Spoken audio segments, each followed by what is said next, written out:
I'm Batman. Easy, miss.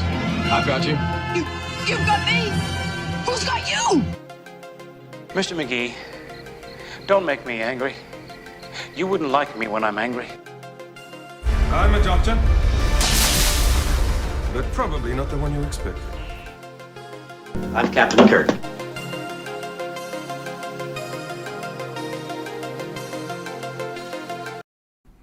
Welcome everyone to a special Geek This Week presentation, and this is the Alex Kingston panel from Penscon 2020 at the Saegner Theater in Pensacola, Florida. Alex Kingston has had a long acting career from ER to Arrow, much more, but we all know her and love her as River Song from Doctor Who. So sit back and enjoy this panel as Alex Kingston talks about her career, Doctor Who, and much, much more. And from Geek This Week, we hope you're all safe and sound during this epidemic crisis. Hope you enjoy, and thanks. Excited about this panel? All right, so if any of you have been here before, you know what I'm going to say now. Bathrooms are down the hall, out the doors to the left. Please no flash photography, no live streaming. If you've got any questions, raise your hand if you're going to ask a question. There's like 2 people raising their hand. All right, we're going to have some guys roving around with microphones. We'll point at you and they'll come over and ask you a question.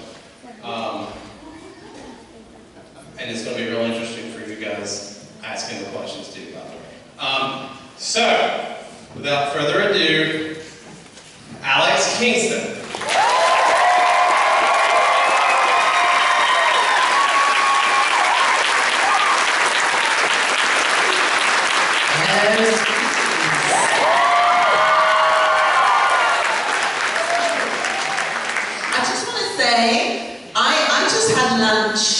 Across the street, and my lunch was paid for by some people. I don't know who they are. Was it you guys? Thank you so much. Oh my God. Great. You cannot believe it.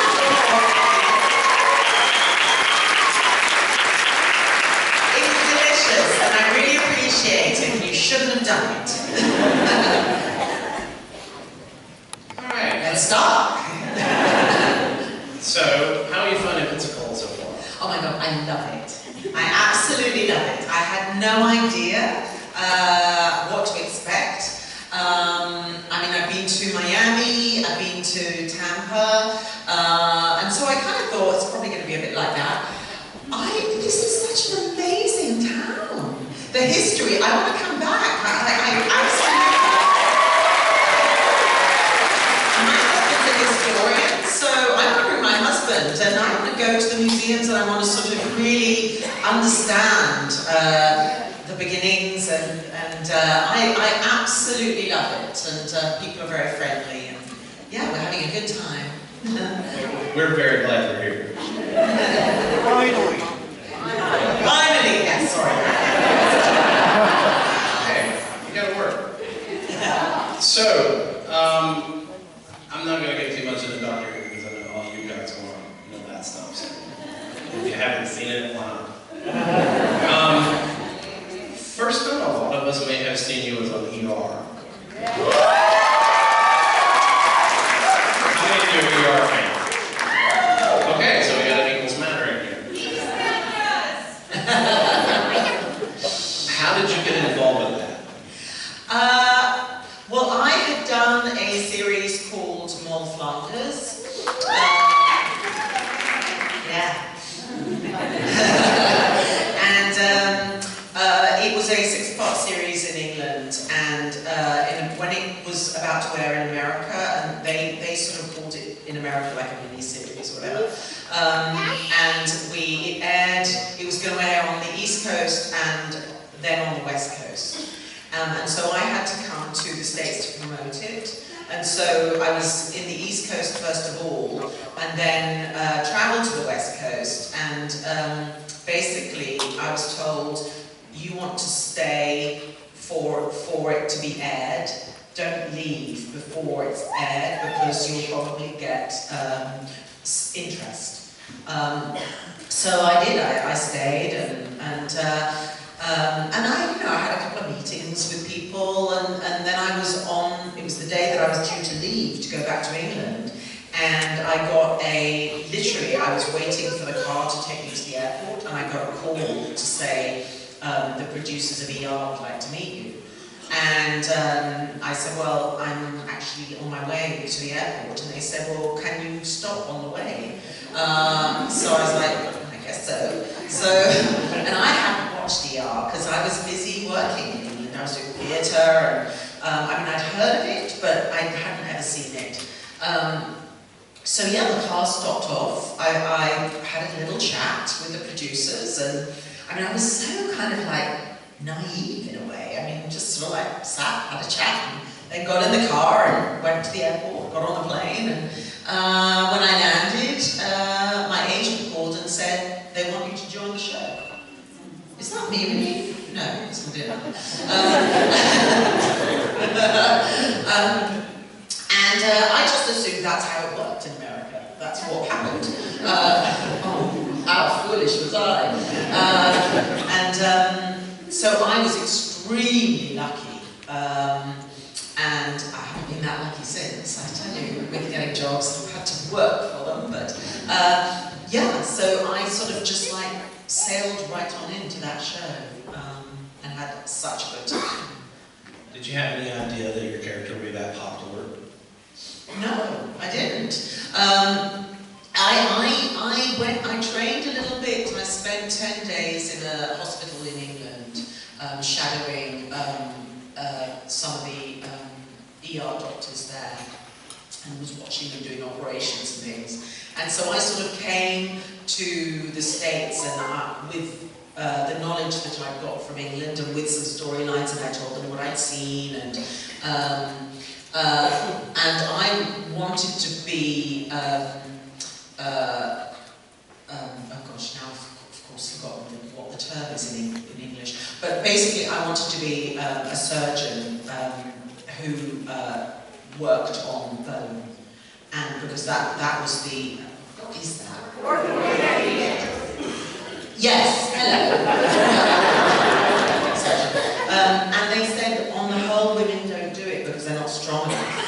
And in fact, actually, when I was watching some of the operations, the men were really like, they were strong, they had to pull the bodies around. That's what I wanted to do, but they wouldn't let me.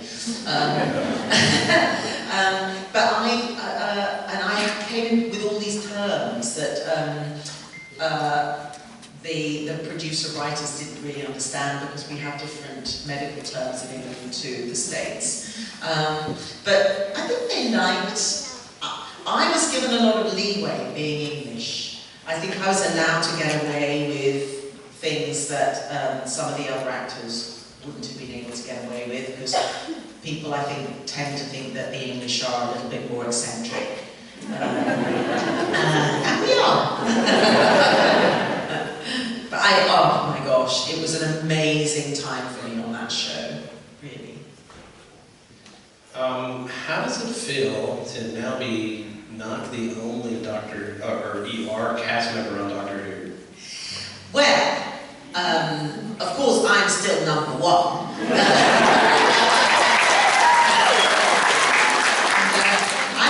I didn't see the episode. I'd heard that Goran was in it.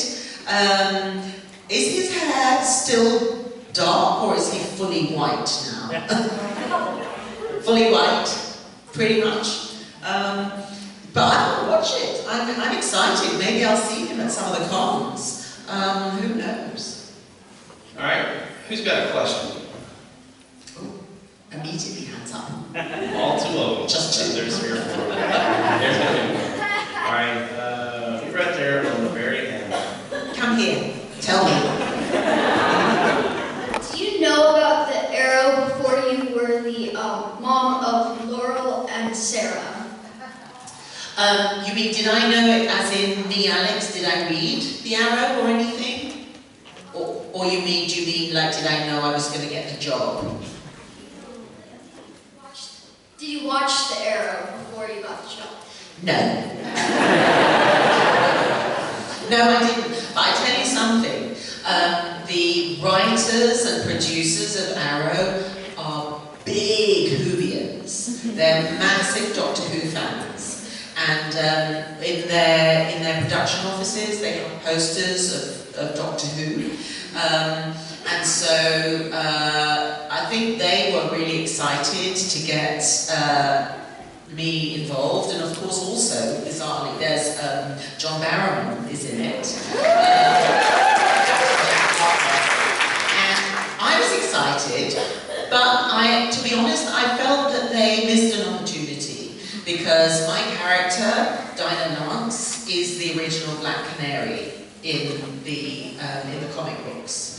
And so I knew that probably I wouldn't be the Black Canary in the show, and that it would be Laurel, and Sarah, and they'd sort of do their own thing. But I kind of really wished that I could have at least had a pair of thigh-high boots in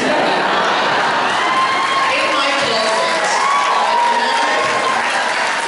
And that somehow she was the Black Canary, but she sort of retired. And her daughters didn't know, or something like that, but they didn't ask me, and so I wasn't in it as much as I would have liked to have been.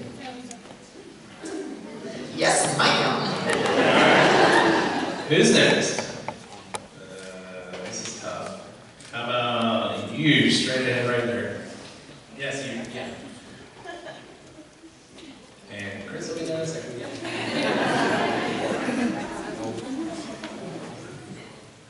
I was fortunate enough to see you in New York in the Scottish play. I'm glad you didn't say the real thing, because we're in the theatre. And you would have had to turn around 3 times and farted and what else? It would have been a bit embarrassing. But I wonder, it's kind of a 2-part question, what it was like working with Kenneth Branagh, and were there any changes between Edinburgh and New York? Manchester and New York. Sorry. Oh gosh. I so loved doing that. I could have done that play forever. I loved working with Ken. I'd wanted to work with him for a very long time. And I'd also wanted to play that role for a very long time, but I had very specific idea about who I believed she was, or how I wanted to portray her. And so I didn't want to ever be in a production where I had to sort of play her differently to how I had wanted to. And on the whole, most productions of the Scottish play, or Murder at Glam's Vicarage, the normal route to go with those characters is that they're just evil. And so when I met Ken, and he asked me how I saw playing Late Again, and I told him, we just connected, and he said, well, that's exactly how I see him. That they are these 2 characters who've been presented with something, and it's what are you going to do? And we both believed that, in a sense, they were 2 people who loved each other very much, and they just made the wrong decision and went down the wrong route. And we really wanted the audience, by the end, we wanted the audience to sort of come away, sort of asking themselves, what would I have done if I was in that position? Because, everybody is in that position, one way or another, to a lesser or greater extent. And we have to make choices all the time, and sometimes the choices we make are very, very bad. But there's always a possibility for redemption, or, what happens to our characters. In my case, she goes mad. But so, it was an amazing opportunity. I loved the concept, I loved the production, and yes, the production was very different in Manchester and in New York. In Manchester, we performed in a deconsecrated church, and so all of the action was going down the aisle of the church, and the audience was sort of looking in. And by the time we got to the Armory in New York, which was this massive space, we had to completely figure out how to fill that space. And I think, oh my gosh, I mean, I was blown away by what they did. And I wanted to be a member of the audience. I wanted to walk through those doors and have that experience myself. And literally, for the people who didn't see it, the armory is literally an old military armory. So it's a massive space. It's like the size of 3 football fields. And the audience, when they walked in, and they were taken in groups, you walked in and you literally walked in onto a Scottish heath with mist and pathways and peat and bubbling water and you know, the witches kind of like behind boulders, and so you had to track through this heathland before you even got to what was effectively the stage. But the stage was sort of set in Stonehenge. I mean, it was a really cool concept. Yeah, I loved it. Thank you for seeing it. Appreciate that. Alright.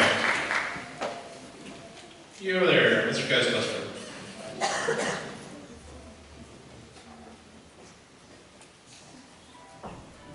Did you ever think that the word spoilers would get this big? No, I didn't. And I didn't think Hello Sweetie would either. But Stephen Moffat is such a great writer. And I feel very smug about this because I absolutely believe I had the best lines. And Matt Smith used to get actually quite cross because he knew I also had the best lines.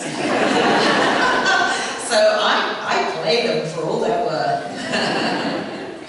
You know, my favorite scene that you did in the entire series was when Peter Capaldi said, "Hey, sweetie." Yeah.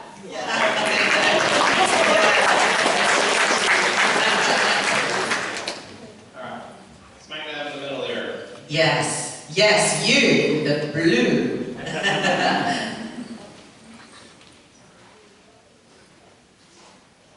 What's your name? My name is Sean. I was wearing yellow yesterday. Oh, hello. Yes, Sean. I just had a question. Yes. Is there anything that you could tell if you're going to come back for Doctor Who with Jodie? Because I would love to see you two act together. All I can say to that is spoilers. And I have to meet my second wife. Okay, I have a question for you guys. So somebody put up their hand if they think they know the answer, and the guys with the microphones, get ready. My question is, where is a Sontaran's probing vent?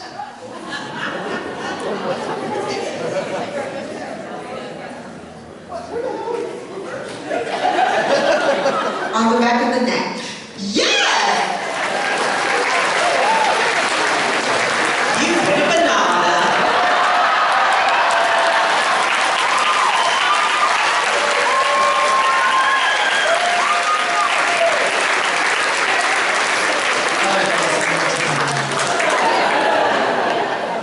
Alright, Dalek arm in the back. Be careful. That's a very big whisk. My father actually came to the line yesterday and said that he was going to bring in the Dalek today. We didn't get it together, so he wanted you to actually see the giant whisk. Oh, okay. You're the son who's going to be inside. No, I'm the daughter. Oh. My brother is at the other end. He went to cosplay stuff. Games, that's what it's called. Do you have a question? Yes, I just decided to. Oh, I'm so sorry. You know, when I remember it, I'll come to you reminder. Alright, right there, black coat. Hands up, stand up. No, other one. The other one, your neck. Look at it.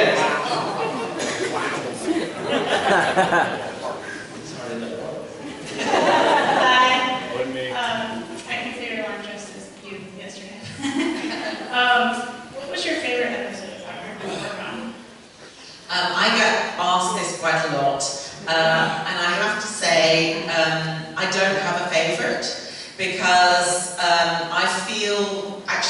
strongly that if I was to say I had a favourite, it would in some way diminish or mean that the others were less good in my opinion.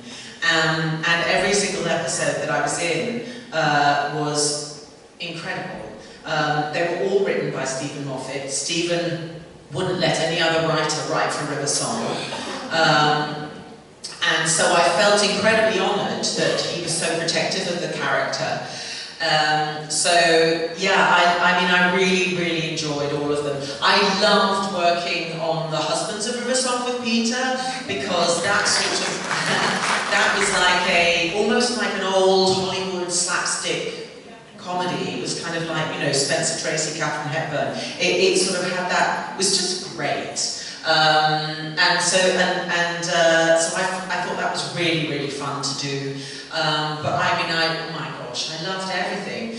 The episode that I personally liked, that I wasn't involved in, is the episode where the Doctor and Amy meet Van Gogh. And it makes me cry every time. I paint, so just to sort of see a storyline where they are able at the end to bring Van Gogh to contemporary times, and he's standing and seeing how beloved his art is, and when he was totally a pauper and unrecognised in his lifetime. I find that incredibly moving. I didn't like the big alien chicken. I thought that was pretty lame. But other than that, it was a really good episode. That's Doctor Who. Alright, I promised her.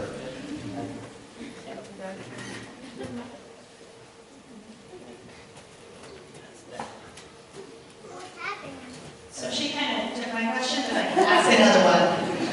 Of all of the doctors, who's your favorite? They're all the same person!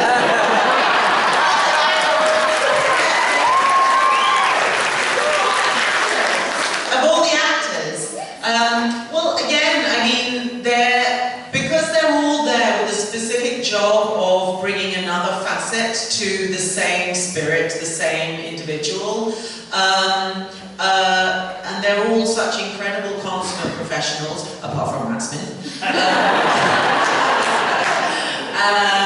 I don't have a favourite, although I do have to say, I mean, the person who I spent most time working with was Matt Smith. And so, we've got history in a sense. And he came to my wedding. So, I mean, it's not even that I'm most comfortable working with Matt, because I'm super comfortable working with anybody. But, yeah, so I guess Matt's the one I know the best. You know, we shared intimate secrets that I haven't shared with anyone else. Now, River Song has actually now had adventures with all the living doctors, correct? Who haven't I had an adventure with? Jodie. I haven't had an adventure with Jodie, and I haven't had. No, I haven't. You're right. I haven't had an adventure with Chris Eccleston, but I have with every other single living doctor right now. All my husbands.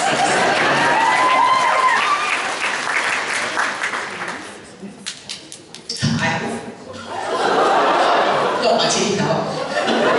I have a question. Okay, so which famous English mystery writer does number 10 get to meet?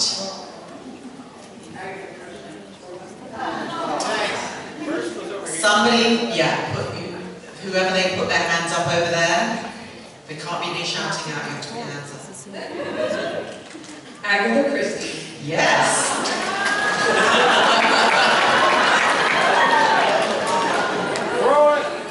Okay. I'm going to take someone's eye out. Alright, I don't think this is going to work like a boomerang, might it?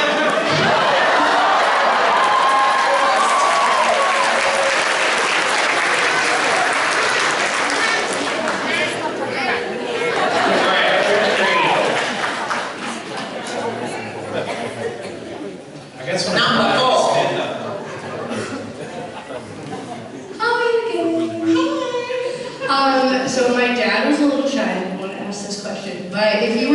approach to do a River Song spin-off, either a mini-series, movie, or short series, would you do it? Oh my God, I'd love to.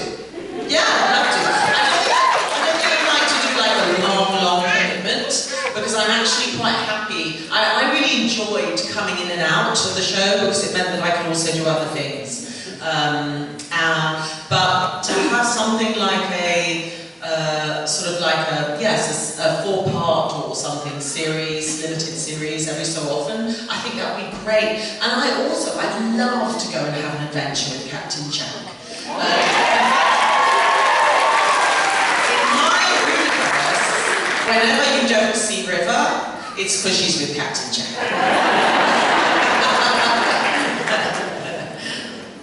Okay, right there. Stand up. Hello again. Did you enjoy the popcorn I gave you on Friday? Yes, absolutely. Excellent. Yes, it's in my hotel bedroom. I've got a 2-part question, one for me, one for my 4-year-old. Okay. The first one, I'll give you the confusing one. Was there a script or a storyline that was just too trippy or far out there, like, for instance, killing your husband while watching yourself killing your husband while knowing your mother's pregnant with you watching you kill your husband? That was the trickiest, to be honest. That was very, the thing is I give up. I just go with it and trust that it's all going to work. But I don't even bother trying anymore to figure it out. And, I mean, when Stephen told me, because I think I knew about 6 months before we actually shot it, that I was Amy and Rory's daughter. And I had to keep that secret. They knew I had a secret. But of course I wasn't going to tell them. And I was getting bribes and stuff like that from them all, but I'm very good at keeping secrets. But it was amazing because even on the day when we were due to film, so we had the episode, but Stephen had written a different reveal scene. So even in the script, it wasn't there. And it was, so the crew didn't know, and on the actual day that we filmed that moment, there were sides. So the sides were given to Arthur and Karen and Matt, I think literally like just 2 days before. And the crew members on the day, if they hadn't read the sides or looked at them, which a lot of them hadn't because they assumed it was the script, they still didn't know. So they were totally, I mean, just like confused for a start because we were suddenly saying lines that weren't on their script. But it was amazing. I mean, we kept the secret really well, I thought. So that's part one of your question. And my 4-year-old, she's a little shy, but she wants to know if you could describe to her. Do you have fun flying the TARDIS? Did I have fun flying the TARDIS? So much. Oh my gosh. And you know what? I tell you who's the TARDIS, the interior of the TARDIS that I liked the best. I actually thought that I liked 11's best, so Matt Smith. I liked his best, but then when I saw Peter Capaldi's, oh my god, that hands down for me was the best one. And, not that you should know about this because you're too small, it had a bar. It's not too loud.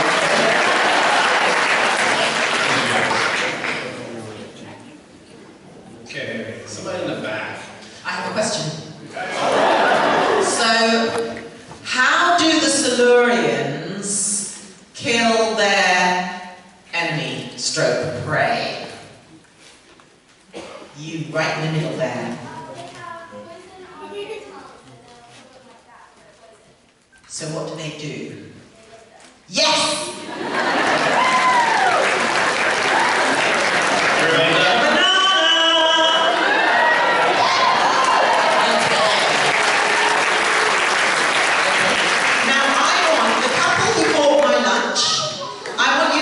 Here, please.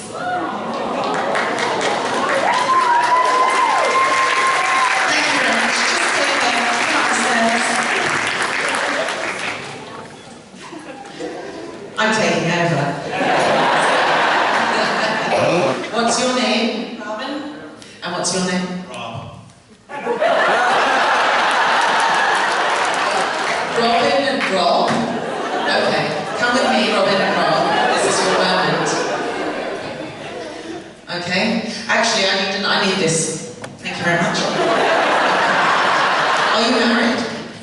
Yeah, you are. Okay. Have you ever cosplayed as me? No, but I mean... Yes, hello! You're going to get your river on, girl. Okay. I'm going to give you the most amazing opportunity. I'm going to do the backing of the Doctor Who theme tune, and you two are going to sing the Doctor Who theme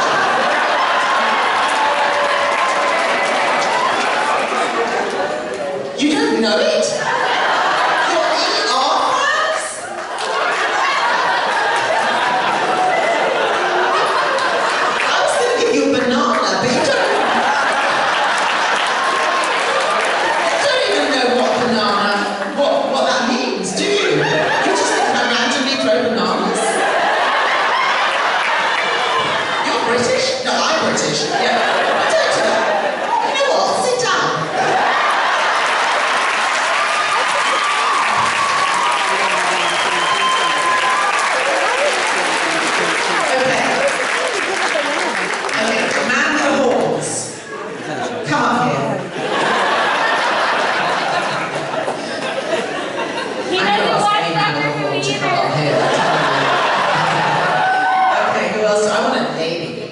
Yes, you there, very enthusiastic with your hand up. Come up here. I hope you... Come on, man with the horns. Come on. He knows better than I do. I don't care. You're coming up here.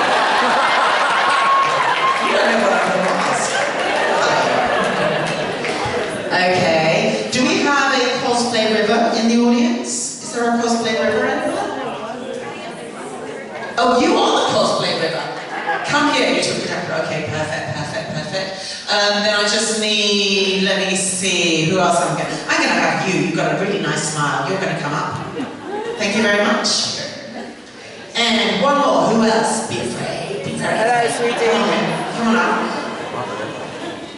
Perfect. Oh. This guy right You here. there, with the glasses on your head.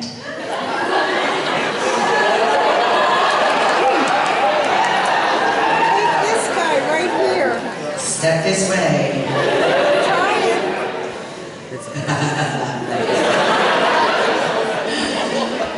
Oh, I feel very powerful.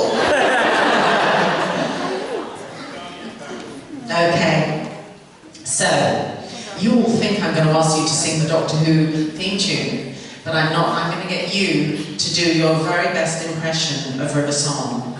Okay? So I want to hear my iconic hello sweetie. In an English accent, okay? And you guys are going to vote who you think's the best, alright? Okay. Hello, sweetie. Hello, sweetie. Hello, sweetie. Hello, sweetie. Hello, sweetie.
You're not getting bananas, girls.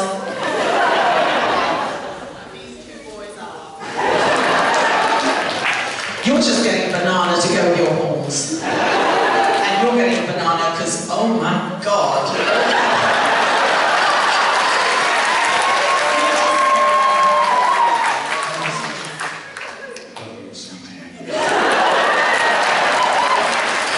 Thank you so much.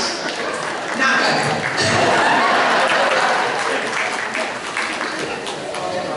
Well, that's a little interlude. Just liven things up a bit.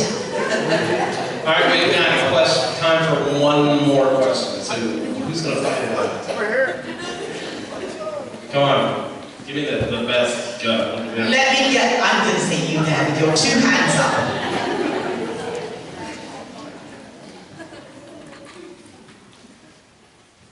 What was your favorite enemy or monster in Doctor Who?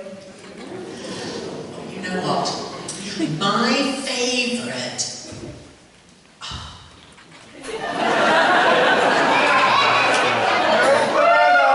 My favourite.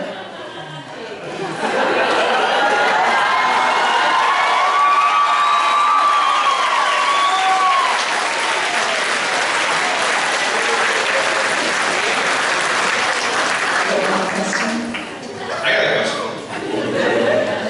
Did you know when you did Silence in the Library that you were going to be coming back? Oh God, no. No.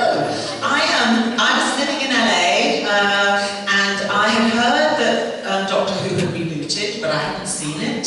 And in fact, I don't think it was even airing in the States yet. Or, no, I don't even think it was. But I'd heard that it had been a success, and it was sort of gathering momentum. And they had sent me through an offer to be in another episode where it was the character who was sort of like the headmistress woman who looked after God, those little lumps of adipose. Yes, exactly, those little lumps of fat. But they were. And I had a job, and so I couldn't do it. You would have had Sarah Lancashire as River Song. I don't know who you would have had, but I'm so glad that I was working and not able to play that part. Then they came through again, and I know that initially Stephen, I think, had wanted Kate Winslet to play River Song, and she, I don't know, either she was unavailable or not interested, I don't know. But then they came through and asked me, and I read the two scripts, and I was crying at the end. And so I kind of thought, wow, if reading these scripts is making me cry and I'm having this reaction and this connection to this story and this character, then I've got to do it. And so that's how it came about. But I thought that it was just, a sort of tragic story, because there was obviously history between these two people, and we were never going to get to know what that was, because she sacrifices herself for him. I have no idea what Stephen's intentions were, but then I never do.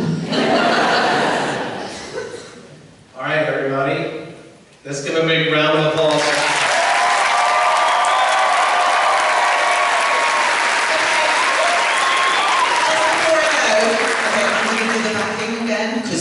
Quite honestly, that was not up to scratch. So you are all going to sing the Doctor Who theme tune, okay? And I'm going to do da-da-dum, da-da-dum, da-da-dum.